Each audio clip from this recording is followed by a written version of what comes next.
नमस्कार. मालिकेच्या आजच्या भागामध्ये आपल्याला खूपच खतरनाक असा ट्विस्ट पाहायला मिळणार आहे. कलाला पोलीस घेऊन जाणार आहेत, कलाला पोलीस पकडून घेऊन जाणार आहेत. त्याचबरोबर पोलीस स्टेशनमध्ये गेल्यानंतर जो राडा होणार आहे, अद्वैत तिथं पोहोचणार आहे आणि कलाला कसं सोडवणार हे सगळं आपल्याला या व्हिडिओमध्ये पाहायला मिळणार आहे. त्यासाठी हा व्हिडिओ शेवटपर्यंत पहा. सगळेजण जेवायला बसलेले असतात. मग आबा म्हणतात की ठीक आहे ना, आपण कोल्हापूरकर आहोत, आपल्याला माहिती आहे की किती तिखट आपण खाऊ शकतो. मग एखाद्या दिवशी झणझणी तिखट खाल्लं तर काय फरक पडतो, असं आबा सर्वांना सांगत आहेत. आणि मग कला म्हणत असते की मी भाजी चेंज करून आणते. पण आबा म्हणतात की त्याची काहीच गरज नाही, सगळ्यांनी तेच तिखट खायचं आहे, असं आबांचं म्हणणं आहे. आणि मग सगळेजण आता ते तिखट खाण्यासाठी तिथे बसलेले असतात.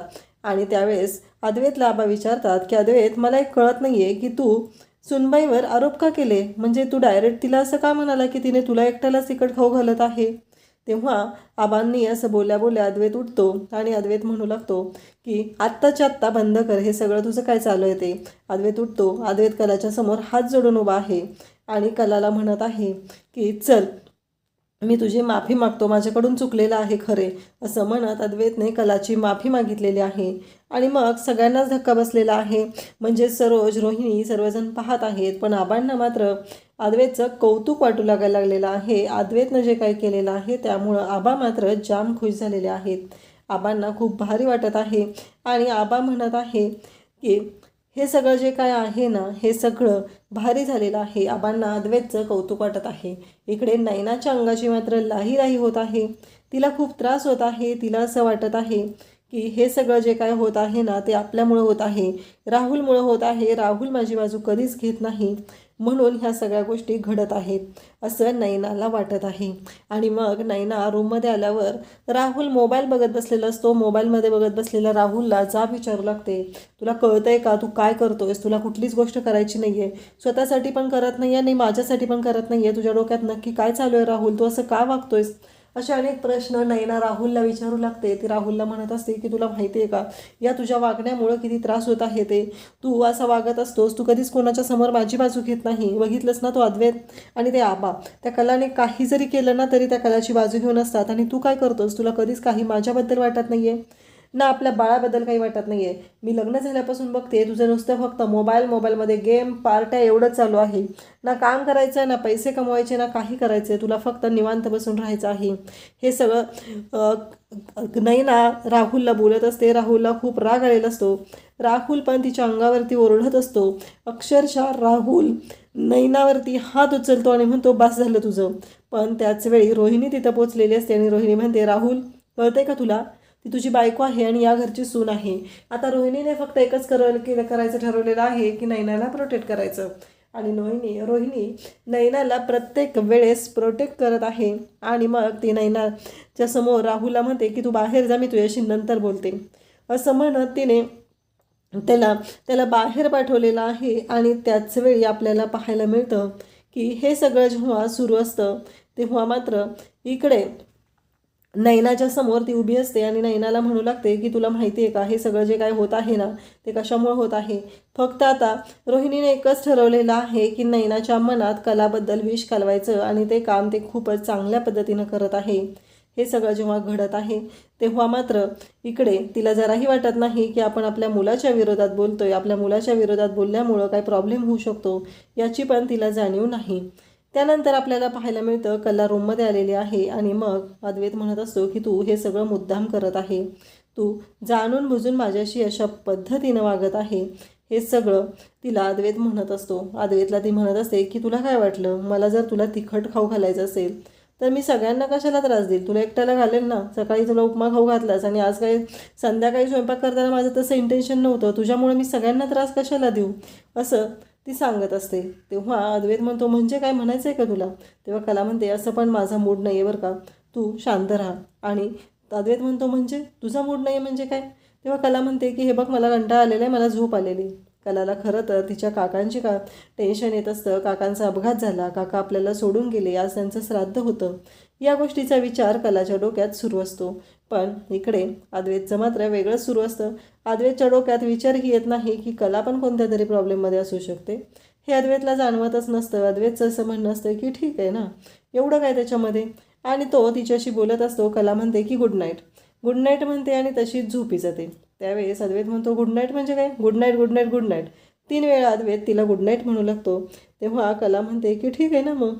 आणि कला तशीच झोपी गेलेली असते. अद्वैत म्हणतो की काय चाललंय नक्की हिचं वागणं नक्की काय समजून घ्यायचं आहे मी, मला ना कळतच नाही आहे की हिच्याशी मी कशा पद्धतीने वागू. हा प्रश्न अद्वैतला पडलेला असतो आणि अद्वैत ते बोलत असतो. कला मात्र झोपी गेलेली असते आणि इकडे अद्वैत पण आता आवरून तोही झोपी जातो. त्यानंतर आपल्याला पाहायला मिळतं की कलाला खूपच अस्वस्थ वाटू लागलेलं असतं. कलाला झोप लागत नसते. अद्वैत मात्र शांतपणे आता बसलेला असतो, तिच्याकडे पाहत असतो. अद्वैतला कळतच नसतं की आज सगळ्यांच्या समोर मी हिची माफी मागितलेली आहे, परंतु हिला त्याचं काहीच वाटत नाही. पण हिने तर स्वतःहून सांगितलं ना की माझं काय तुला तिखट खाऊ घालायचं इंटेन्शन नव्हतं, मी नाही खाऊ घातलेलं कारण माझ्याकडून ते चुकून झालेलं आहे, तुझ्यासाठी मी सगळ्यांना त्रास का देऊ, असं अद्वैतला ती म्हणालेली असते. त्या गोष्टी त्याला आठवत असतात.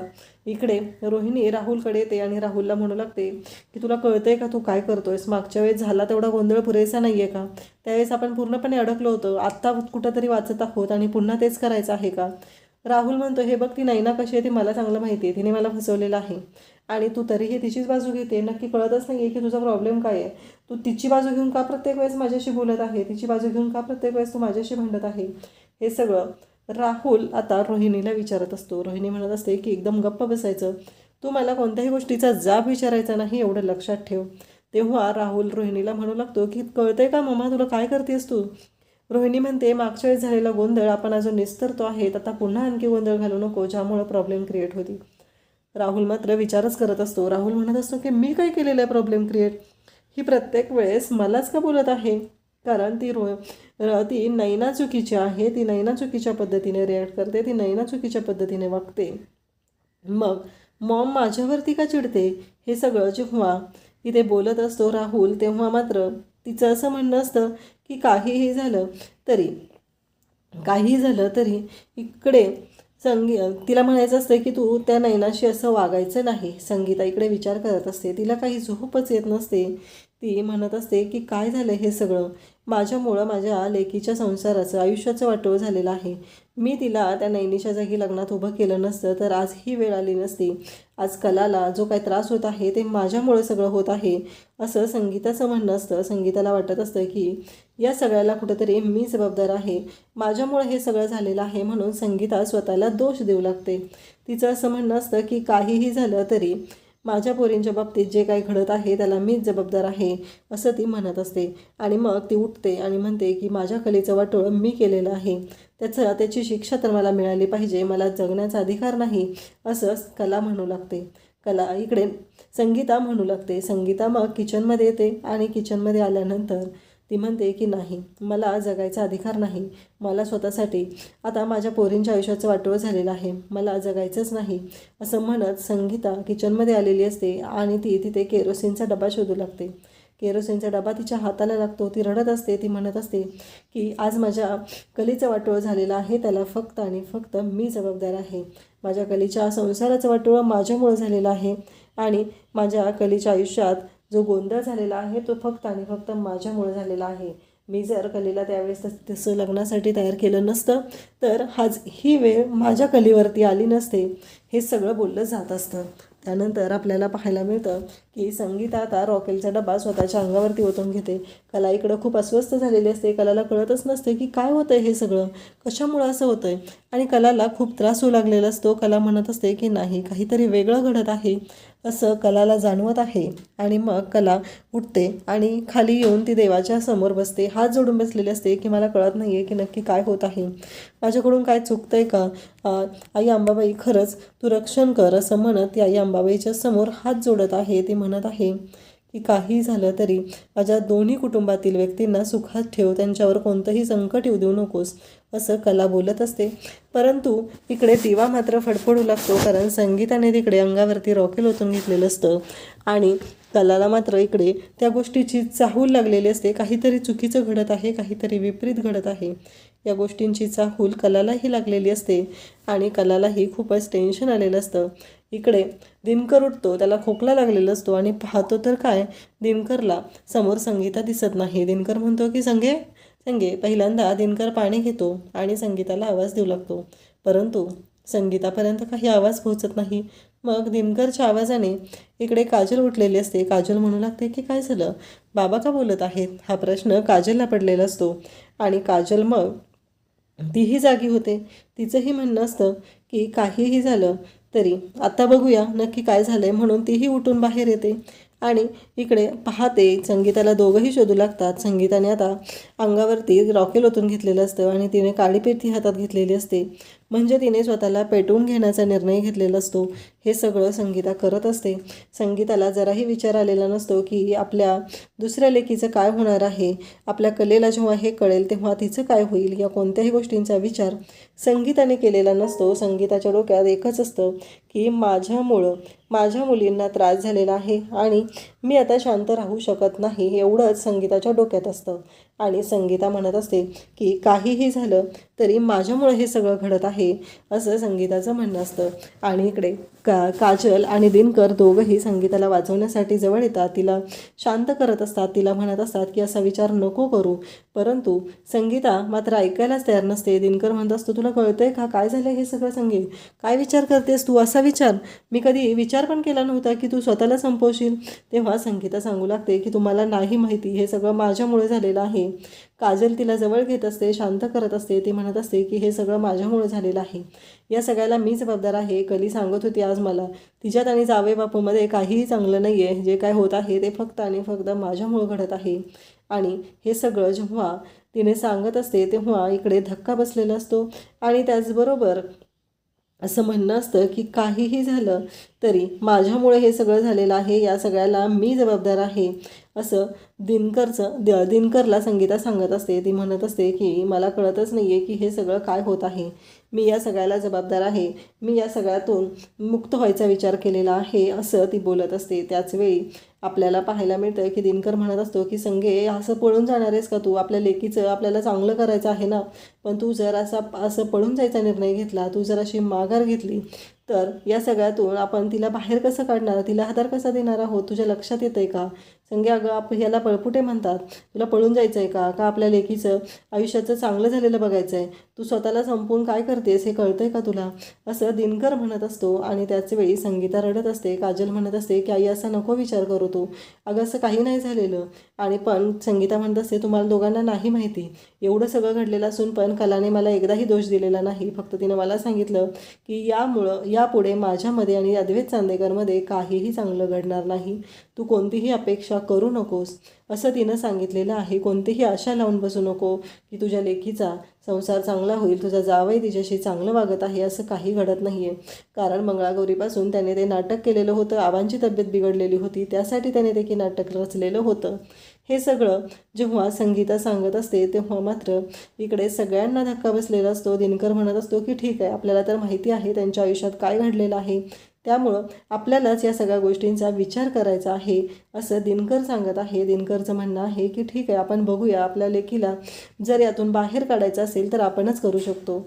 आणि इकडे दिवा विझू लागलेला असतो, तो दिवा शांत करते कला आणि स्वतः एक सुटकेचा श्वास घेते, कारण तिलाही जाणवतं की ठीक आहे, आता कुठंतरी दिवा शांत झालेला आहे. आणि मग तिने देवाचे आभार मानते. देवाला म्हणू लागते की खरंच माझ्यामुळे जे काही घडलेलं होतं त्यासाठी मी तुझे आभार मानत आहे.